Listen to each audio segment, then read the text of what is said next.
اولین چیزی که کاش 2 تا فر داشتیم. چرا؟ چون من الان میخوام فرام روشن کنم. فر باید داغ باشه.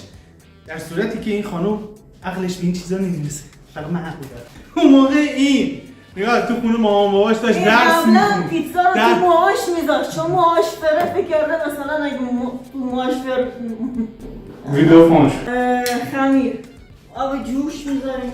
خب برای خمیر شکر میخوایم کمی با نمک و خمیر مایه. توضیح ندی نه خودم یادت دارم.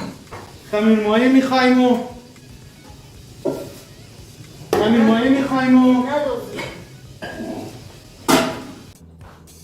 با این انگوش کوچیکه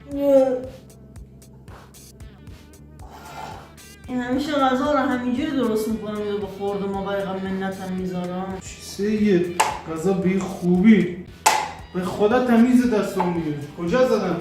فوقش کردم مثلا با گوشی داشتم بازی میکردم.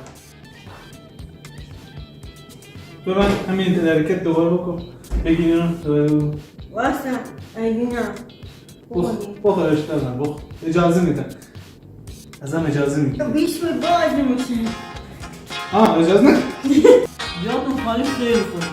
گاد در